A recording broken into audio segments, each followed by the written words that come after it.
Hey, welcome back, everybody, to another episode of the Nonprofit Show. I'm really excited about today's guest because she's a founder and she has navigated her own personal journey through an amazing, amazing work. And so, welcome, Carolyn Boudreaux. I'm just thrilled you're here. Thank you. So grateful that you had us. Thank you very much. It's going to be a lot of fun. Leslie Beasley is your CEO. She's not able to join us this morning, but I wanted to make sure that we highlighted, and identified her because of your amazing work. Another thing I Yeah, want to because highlight. we Go would ahead. not be here without her, let me tell you. Let me tell you. CEO. You know what, Carolyn? CEOs around the globe are rejoicing that a founder said that Oh, gosh. because it's Yeah, hard. It's she's hard. changed our game. She's really been a game changer for us. She brought in a level of expertise that we really needed. She's been amazing. I love it. Well, we'll chat more about that. I want to make sure that we honor and thank our amazing presenting sponsors. They include Bloomerang, American Nonprofit Academy, Staffing Boutique, JMT Consulting, Interim Executives Academy, Your Part-Time Controller, and Fundraisers Friday. I'm Julia C. Patrick, CEO of the American Nonprofit Academy, and I am just delighted today to have Carolyn Boudreaux. It's really an amazing thing, Carolyn. Founders have a journey. A lot of times they start with and where they end, or the middle and the end, are so far different than what they ever thought of. Talk to us about your founder story and what moved you into action. Yeah, I was like anyone else. I mean, I had a good job. Things were kind of stable in my life, but I really just was not content. I thought I kind of had what I thought money could buy, but I just like had this kind of lack of fulfillment. And then one day, my friend and I went to happy hour, and we decided that we were going to quit our jobs and take a trip around the world, and we were going to chase summer. And she wanted to go to India because she'd been sponsoring a little kid there and she wanted to go meet him, which I thought was a bunch of baloney. Like, I thought they gave everybody the same picture. Like, I didn't believe it for a second, that this kid existed. So we started our trip and we went to India and we went to this really remote village, got paraded through this village. And at the end of this parade was this little boy holding the first picture she'd ever sent. He Mm. was real. I mean, he was getting the free primary education, the electric power that they had promised. I mean, it was just like I couldn't believe it. And so I thought, wow, this is amazing. I'm here with these amazing people, and that they seem to me like the poorest people on earth. They weren't, unfortunately, but they at the time it seemed like it. But anyway, so we started going into this village every day. It was about 45 minutes off a paved road. We'd go to this village every day, and then one day it was Mother's Day in the United States, May the 14th of 2000, almost exactly 25 years Oh, ago. yeah. I got up in the morning. I called my mom for Mother's Day. I went and worked in the village. It was 119 degrees that day. It was hot work in the village. And then a local invited us to his house for dinner. And we went to his house and we walked in his house and we were greeted by 110 orphan children. I Mm. mean, bald, empty looking miracles. I mean, just the most beautiful, saddest children I had ever seen. I was Yeah. totally unprepared. And so we had dinner with them, we had a prayer service with them. And after dinner, I was calling them Velcro babies because they were just attached. They were just all over us. Yeah. And this little girl came and put her head on my knee, and I picked her up and sang her a lullaby, the same lullaby my mom used to sing to me. And I just wondered, has anyone ever done this for her before? And she urinated all over me. And I went to put her in her room, and I walked into her room with these wooden beds. And Julia, when I put a hungry orphan on a wooden bed on Mother's Day, I heard her bones hit that bed, and I have never been the same. Yeah. It just made me feel like, what am I doing? What Right. am I doing? And who am I to allow these children to live like that? And so Mhm. I started the Miracle Foundation that day. I called it the Miracle Foundation for a lot of reasons, but mainly because I knew that they were miracles and they just needed a foundation. Mhm. We made the colors blue and orange because orange, they're in the sunrise of their life, and Mhm. blue because we have blue light thinking. I mean, we're gonna, miraculous thinking. We're gonna figure this Mhm. out. Yeah. We made You our know, the lotus flower because the lotus flower grows out of the mud yeah. and it becomes beautiful. So yeah. It's really remarkable to be a girl from a very privileged culture and society where I think you speak to anyone for the first time when they've traveled outside of our country and how astonishing it is that we have no idea how things are and how the rest of the world is, right? What an amazing flip the script for you, right? I mean, Moment. I mean, really yeah, interesting. lightning bolt. Yeah, yeah. How long did it take for you to process all of this? Or was it just your can-do spirit and you're like, we're going to get on this? Because it's a really, I think you have to address the issue of trauma and trying to figure all these things out. You're in a different culture, a different climate, different cuisine. I mean, the whole nine yards. How did this um, kind of bounce around your body and your mental ecosystem? What a beautiful question. I was haunted. I mean, I Yeah. was literally haunted by what I saw, and I just knew that I couldn't unsee it, and I couldn't unfeel it, and I couldn't pretend like I wasn't there. And also, I love the word responsibility because responsibility means the ability to respond. And I Yeah. just wondered, and what if nobody else goes? What if I'm like, so Mhm. I assumed that responsibility. I knew that I had the responsibility to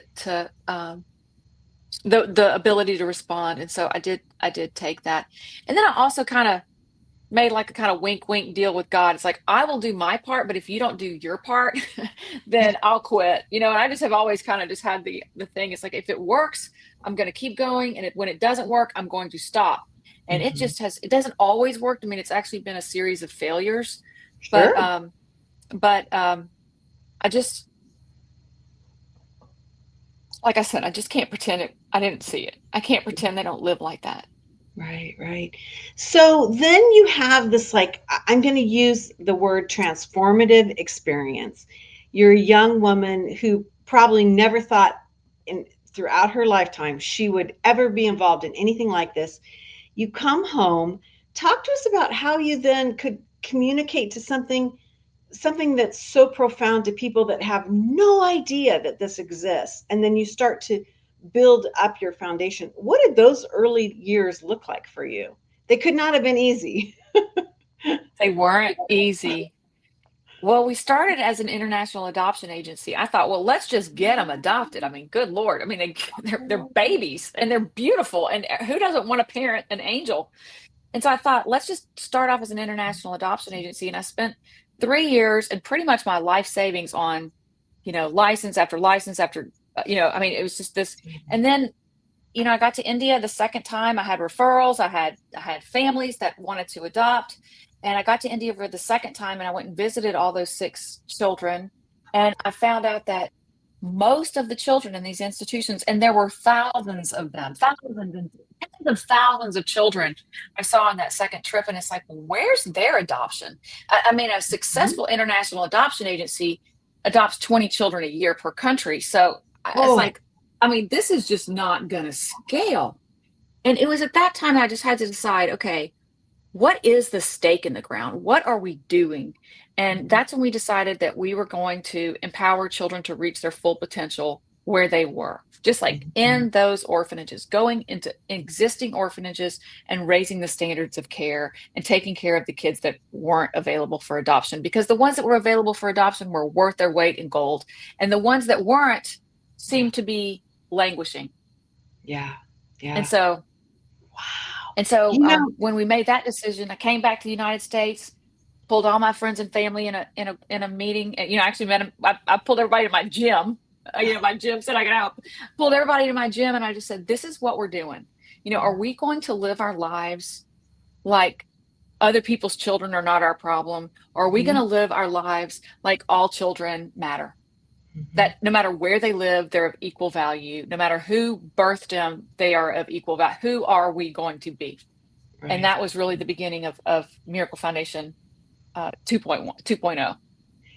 I love that you womaned up and said where you started, you changed, you were able to recognize that, there are problems or failures, whatever word you want to use. I always think a failure is only a failure if you haven't learned from it, right? So you didn't fail, you just learned and pivoted and kept getting better. Really profound to move from adoption and that whole concept to serving on the ground, boots on the ground. Now we flash forward and fast forward. Talk to us about what things look like now, and that you have boots on the ground, and you're working outside this first touch point, right? So, yeah. So the next failure, which we didn't quit, the next one was so we started going to these existing orphanages and helping these children raise the standard of care. They were going to college, they were English speaking, they were, college bound, computer literate. I mean, it was like really, really working. And then we found out that 80% of children that live in institutions actually have a parent. They're not even orphans. Yeah. And so, if our goal is to empower children to reach their full potential Mm-hmm. and they have a parent, we knew that we had to change our model and couldn't go into existing orphanages and help orphanages be better anymore. We had to figure out a way to empty those orphanages and get children reunited with their families. This is where our CEO comes in. Our CEO was on our board. When she heard about this, we knew we had to change everything. We couldn't improve standards of care anymore. We had to help children get home. And she joined us at that time in 2017, and we transformed our whole model. And now we are emptying orphanages and reuniting children with their families. And we're doing it like at scale, like 337 kids last month left an orphanage and went in to their family. So again, we had to transform who we were, Yeah. because our mission stays the same, our goal stays the same, but how you do it changes. Right. It's so interesting. You kind of like have to get out of your own way and your own culture to figure out what's going on. And I've heard your comment before. We had a couple on, oh my gosh, maybe 2 months ago, that very similar story to yours, except that it was in Africa. And it started with a mission trip, and then it didn't this young woman didn't really understand the issue of what we call an orphan, and what these facilities were like, for families that couldn't take care of their children. And so I love that you brought this up, because I think most Americans, 99.9% Americans, would never understand this concept, right? They Right. think it's an abandoned child, and it is an abandoned child to a certain extent, but it's more of a structural issue, about care. And so I love that you had this journey and this trajectory. So now you've changed your understanding about this problem. What did you start to do to alleviate it? Well, we started to do, very much like an adoption. The first thing we did was we talked to the children. We'd go to their orphanages that we were working with, and we would talk to the children, and we would say, who loves you? I mean, do you have a parent, and do they love you, and who loves you? And the children would say, yeah, I mean, my parents, they're a mess, but my grandmother loves me, or my auntie Mhm. loves me, or my mom died and my dad, has to work, but I think my Mhm. first grade teacher loves me. She comes and sees me all Mhm. the time. So it's like we started to find out who Interesting. loved them, and then we would invite those people to a meeting. And I'd go to a lot of these meetings, and I'm telling you, the ones that I went to, 100% of the children had someone show up for them that first meeting to Wow. learn about family care. And the families were saying, no one ever asked us to take her home. If anybody would have asked us to take her home, we would have said, if you can just make sure she has that education part, we'll take her. We love her. Mhm. And so we started getting these children. We started doing an evaluation of the family, finding out what was missing, what did they need? Did they need clothes? Did they need, you know, beds and furniture? Did they need us to fix their roof? Did they need electricity? What did they need? And then we Okay. would give them what they needed, and the children could go back home, and we would follow up with them for 3 years. So much like an adoption, so much like the work that we had done. Sure, back in sure. the day, you know? Sure. I'm dying to ask you this question, and I think this is really important for anybody who works in international, you know, in the international sphere of all levels. Of they're called NGOs, non-governmental agents, organizations. We call them nonprofits. But how did the governments, local, regional, and national, view your work? Great question. I mean, that was another thing we learned along the way. We hired a social worker. I think back in 2011, we hired a social worker in India to run our program there. And she is the one that came to us and said, I think these kids have parents. She's the Mhm. one that would talk to the government. She's the one that would bring in the contracts that we had with institutions at the time. So, and she built up quite a large team to do the work. And so now we have about 80 employees in India, run with a head of regional director who is amazing and just strong as can be. She understands the context. She understands what's going on there. I mean, she really just does. So it's like Mhm. you really just have to partner with the locals. And then as far as the governments are concerned, the government of India is so progressive. They understand very well that children belong in families and that orphanages are really no place for children. It doesn't take a lot of, uh, you know, instinct to Right. know No, to know no. this. In fact, here's the coolest part. Here's the coolest part. In the United States, we went from the orphanage system to the foster care system. Yes. They're going from an orphanage system, they're leapfrogging right over foster care and they're going to kinship care. And that is what we need to be Oh. doing in the United States. In fact, that is the thing that we're doing in the United States. So we have brought our model that we've been using in India to the United States foster care system and started supporting families to keep their kids out of the foster care system. Because right now we say, if you got a problem, you lose your kids. We're not saying if you've got a problem, let us help you solve for that. Mhm. Let us help you stay together. That's not happening. Right, So that's the right. work we're doing in the United States. We're doing that in the state of Texas. I love it. It's such an interesting concept. Let's move on to, which I think is a great segue to the ThriveWell app. I'm assuming this is part of that retrain your brain, reworking the concept. What does this look like to your organization? And talk to us about this. So, the burden of the nonprofit, the burden of the founder, and the burden of a nonprofit is to be able to scale. Because Yeah. of course, things are going to happen when you have someone that's going to put their blood, sweat, and tears. Of course. I mean, it'd be ridiculous if it didn't. That's number one. And then, so we have to scale. We have to be able to grow beyond ourselves. And the Mhm. second thing we have to do, and this is very important, of course, we're going to have outcomes when we're pouring human resources, financial resources, amazing talent into programs. The question is, can the program survive without you? Have you actually Yeah. strengthened a system or have you made it weaker? Right. Right. So Yeah. we figured out on the ground, what do you need to know about a family? How do you prepare a child? How do you prepare, what kind of interventions it takes to get a child from an orphanage and into a family? That was the first thing we learned. Second thing we learned is, how do you prevent children from entering the system in the first place? That was the Mhm. second thing we learned. And we Right. built a methodology around that. We put that on an app so that it can go into the hands of the case managers that are on the ground. These are the boots on the ground decision makers every day, and it enables us to train them and give them the tools, give them the training, give them the understanding, give them the know-how, and then we can back out. We have an exit strategy, Mhm. and we've left the system stronger. Mhm.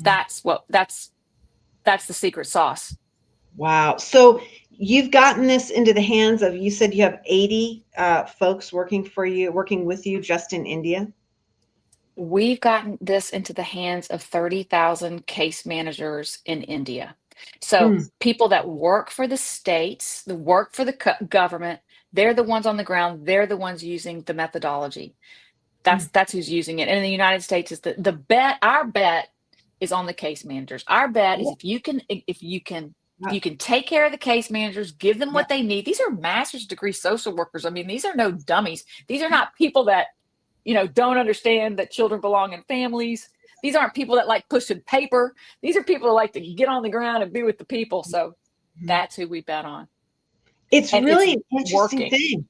Yeah, and I love that you had the ability to step back outside of yourself, because that's one of the knocks. They call it founder syndrome. That the founders generally, and I think it's human nature. We're so called to action. We're so believe in the mission that a lot of times we are the biggest problem, right? And so to step away and step back and allow this type of discovery, really exciting. And the use of technology, amazing. Good for you. Thanks. And it really is the board. I really think a board of directors, not a Gestapo board of directors. When our current chairman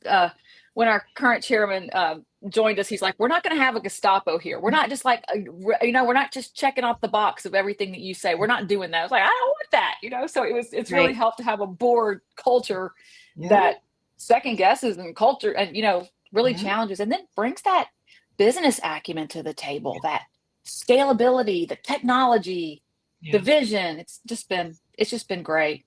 It's So been, can I give you a metaphor for it? yeah. Just kind of like this is the metaphor I think that we as nonprofits should be really thinking about. Mhm. So the metaphor is that if you're walking down the street and you see a baby drowning in the river, the only appropriate response is to jump in the river and save the baby. It's inhumane and immoral to do anything but that.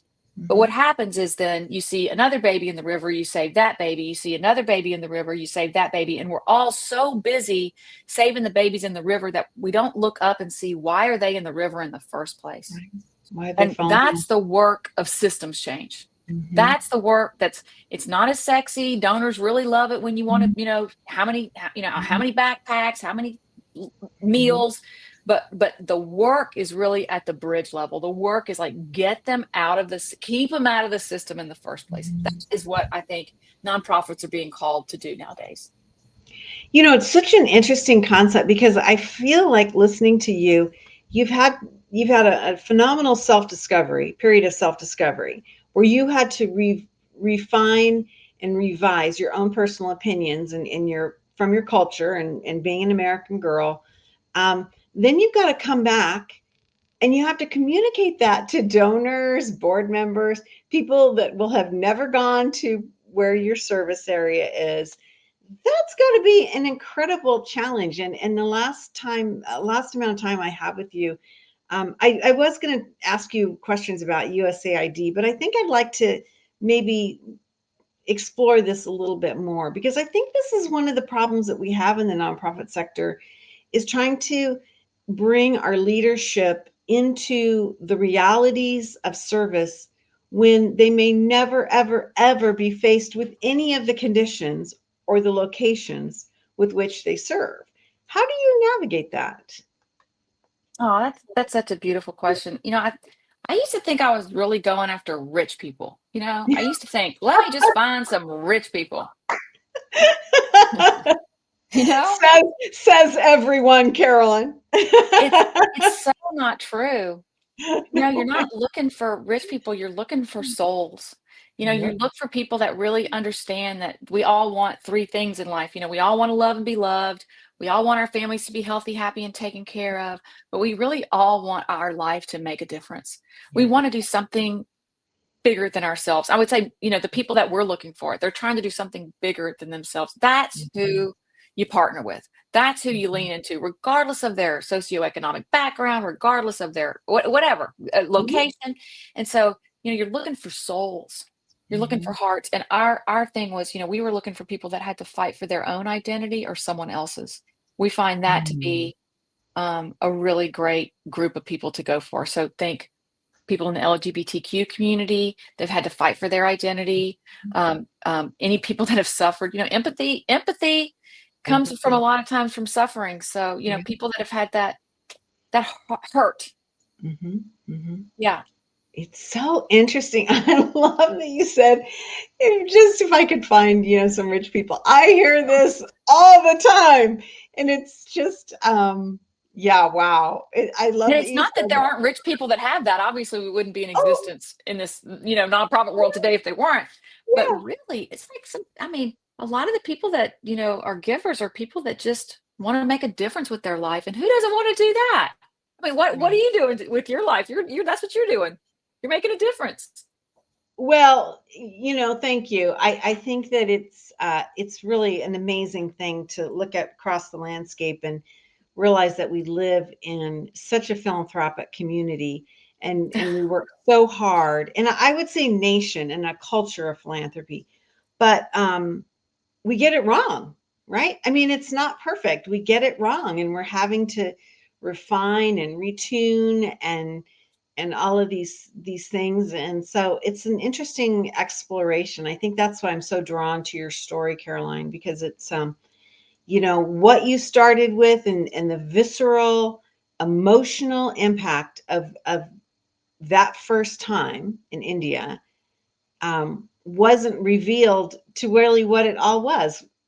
It took time, and you had to figure it out, and you had to learn, and then you had to collaborate. Change I found it and really pivot. interesting. Yeah. Yeah, pivot, but that takes a lot of soul searching for an individual, a founder, and an organization. It's a really a cool story to Thank you, learn because about. it does cost. It does Yeah. cost. We lost board members, we lost donors. I mean, it does cost. But at Hmm. the end of the day, if your mission is right, your strategy can just move all over the board. If your mission is right, then your strategy can change. Yeah.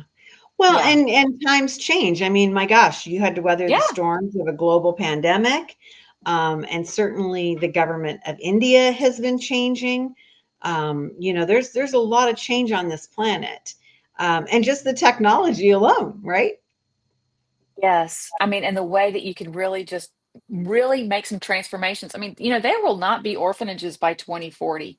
I mean, that old system is over. Mm-hmm. Governments are, Kenya said 7 years. India is saying by 2040, but I mean, they're moving to a new way. So now we got to catch up and start doing kinship care in the United States. Yeah, I love it. I think this has just been riveting. Well, I have just been delighted to welcome Caroline Boudreaux, founder of the Miracle Foundation. You can learn more about the Miracle Foundation at miraclefoundation.org. While you're there, check out the bio and CV of Leslie Beasley, the Oh, CEO. And we all need a good CEO. And so I think that's fabulous. It's really been profound to hear your story, and I think, Caroline, you've given other founders, other people at grassroots startups permission to take the journey, to realize that they're going to be jigs and jags, and they're going to be things that you have to redefine. And so I've loved hearing that message from you. Thank you. thank you. So glad to be here. It's been a lot of fun. Hey, we are here day in and day out. We have done now more than 1,300 episodes. We are now in our 6th year, and we are here because we have amazing presenting sponsors, and they include Bloomerang, American Nonprofit Academy, Staffing Boutique, JMT Consulting, Interim Executives Academy, Your Part-Time Controller, and Fundraisers Friday. These are the folks that stay with us day in and day out so we can bring you great messages and great connections as we have today. Caroline, we end each and every episode with this tagline, this mantra. I don't care, whatever you call it. It means something to me different. I hear something different every day that I say it. It goes like this: to stay well so you can do well.